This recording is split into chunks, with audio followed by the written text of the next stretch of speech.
The dinner was collapsing, and the Duke of Sablewood could do nothing but watch it happen. At the far end of his long table, the Portuguese envoy had said something to the Russian attaché, who had misunderstood it entirely and replied in a clipped, offended tone that made the Austrian baron set down his glass. Casimir's own interpreter, a sweating young man hired at great expense from London, had gone pale and silent 3 courses ago, having discovered that his French was equal to the occasion and his everything else was not. The candles blazed in their silver branches. The crystal threw light across a table seated with the most important men in 3 foreign courts, and not one of them could make himself understood to the others, and the treaty that had brought them all to Sablewood under his roof was unravelling, course by course, into a thicket of cold misunderstanding. Casimir's jaw was tight. He had spent 2 years and a great deal of his fortune assembling this single evening. He was not a diplomat by nature. He was a blunt man who inherited a blunt man's duties, and he had believed that goodwill and a fine table would carry what his tongue could not. He had been wrong.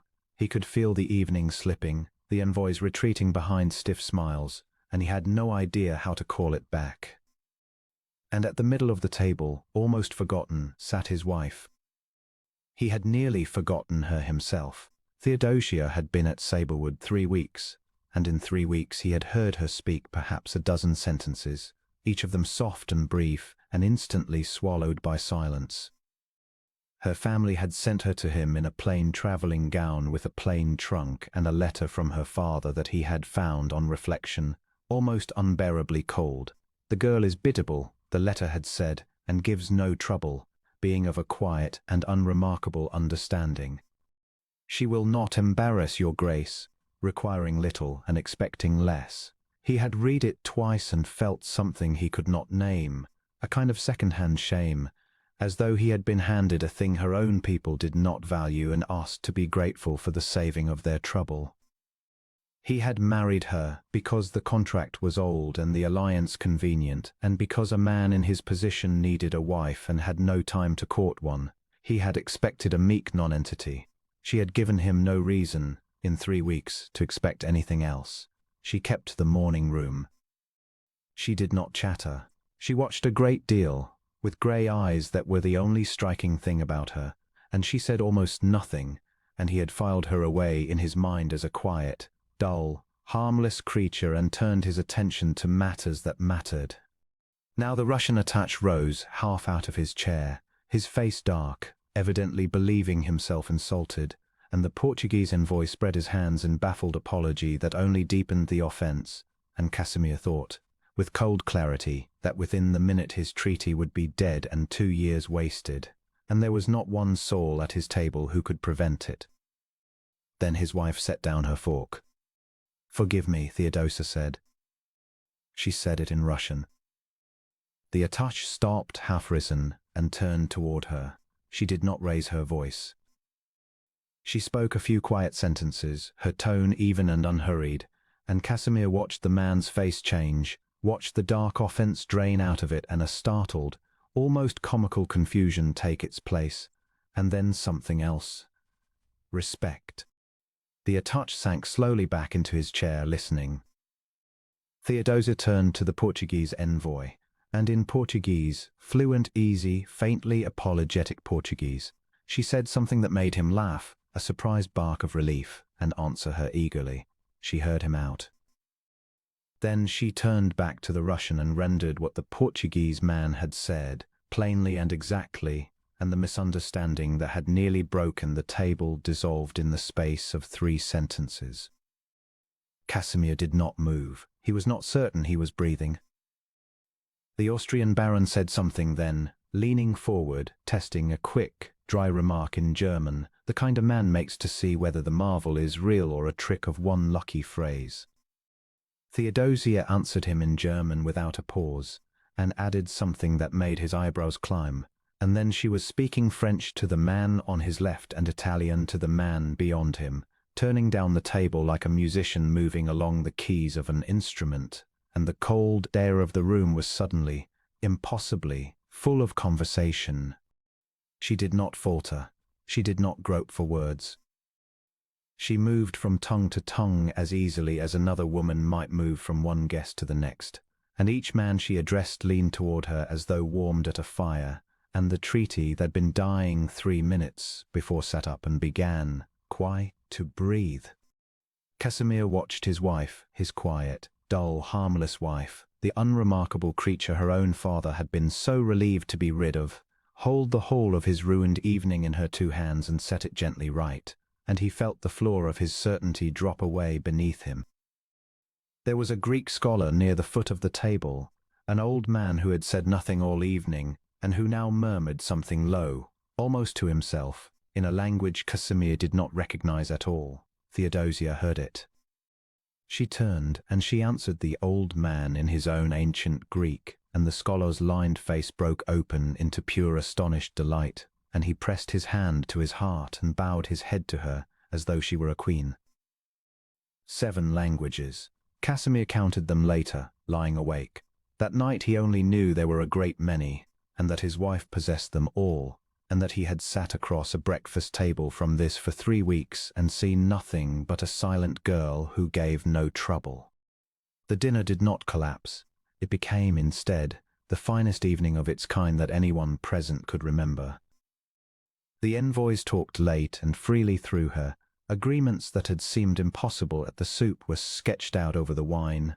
The Russian attach, departing, took Theodosia's hand and told her, in Russian, and then again haltingly in English, so that her husband might understand him, that she had the gift of 10 ambassadors and that the Tsar himself kept no one half so able. The Greek scholar would not leave until she had promised to write to him, and through all of it she remained exactly what she had been, quiet, composed, unhurried, lifting each man's meaning across to the next, without ever once making the cleverness her own. She did not perform, she served. It was, Casimir thought, watching her, the most extraordinary thing he had ever seen. When the last carriage had rolled away down the avenue, and the great doors were shut, he found her alone in the empty dining room, blowing out the candles one by one. She started a little when she saw him, and folded her hands, and that old reflexive silence came down over her face like a shutter. "You did not tell me," he said. His voice came out rougher than he intended. "You did not ask, Your Grace," she said quietly. It was not an accusation. That was the worst of it. There was no reproach in her at all, only a plain statement of the way things were and had always been. No one ever asks. It was easier at home not to be much. "My sisters are the clever ones, you understand, the accomplished ones. I was the quiet one. I learned long ago that a woman who knows too much makes a poor showing in a drawing room, and an uneasy daughter, and a worse prospect for a wife. So I learned to be still." She looked down at the candle in her hand. "I did not mean to deceive you. I only meant to be no trouble, as I was sent to be."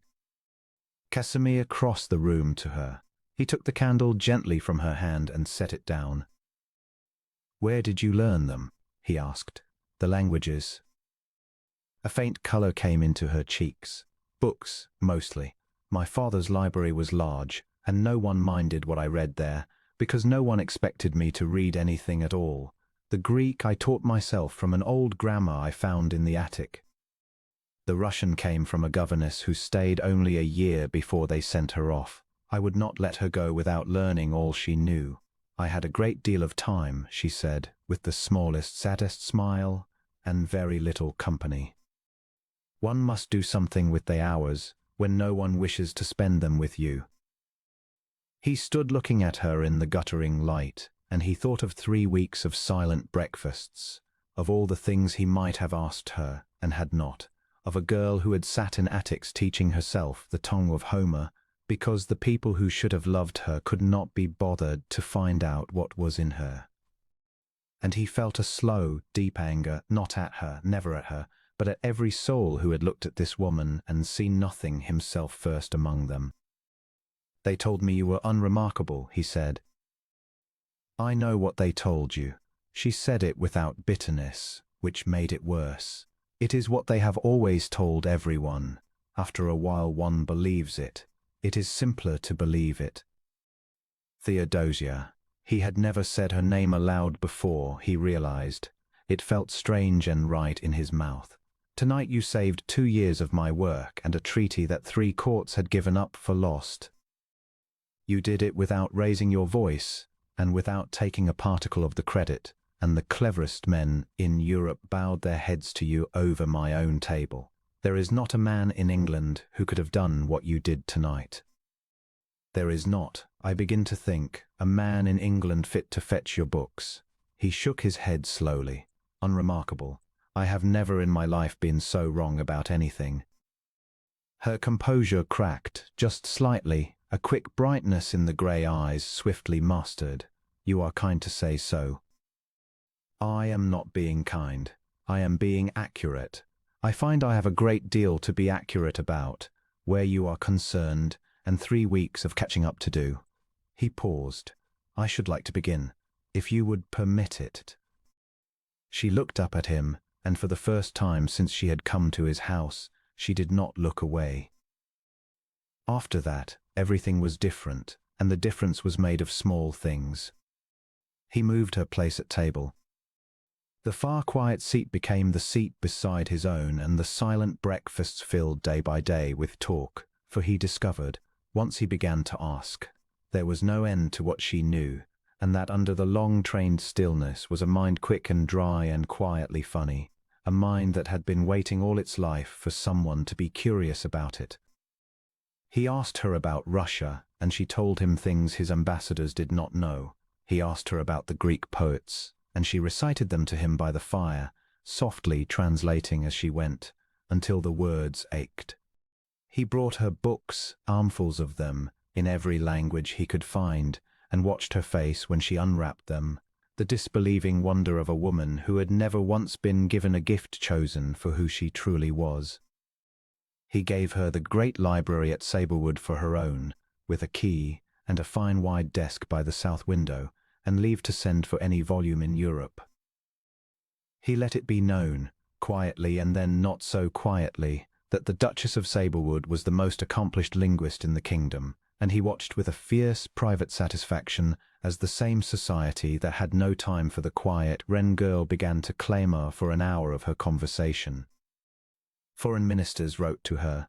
The old Greek scholar came twice a year and called her his finest pupil, and her family, who had sent her away in a plain gown to be no trouble, wrote stiff and astonished letters that Casimir took quiet, unholy pleasure in answering on her behalf.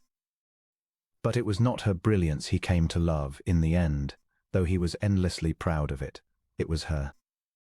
It was the way she still set down her fork before she spoke, out of an old habit of making herself small, and the way he could now reach across and cover her hand and watch her remember that she need not be small any longer.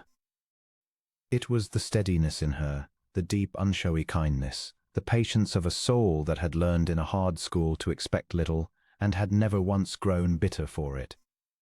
He had been given a wife in a cold letter, like a parcel of small value, and he had unwrapped her slowly over a lifetime, and found a treasure beyond the reckoning of every fool who had handled her and not known what she was.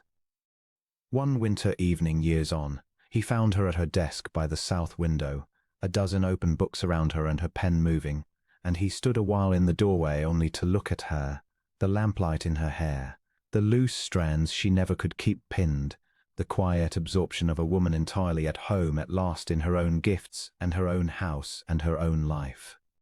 She glanced up and smiled at him, the easy, open smile that had taken him a year of patience to earn, and that he had never once stopped being grateful for. "You are staring, Your Grace," she said. "I am," he agreed, and came to her, and bent to kiss the top of her bright head. "I find I never tire of it. I spent 3 weeks under this roof believing I had married a silent, unremarkable woman." He drew her up out of her chair and into his arms, there among her books and her 7 languages and the warm lamplight. "And it has taken me the rest of my life, and will take me all the years still to come, to find the words in any tongue at all for how wrong I was, and how the quietest creature they ever cast off turned out to be the whole of my high heart's good fortune." She had no answer for that, not in Greek nor Russian, nor any of the 7. She only laid her head against him and held on, in the one language that had never needed any words at all.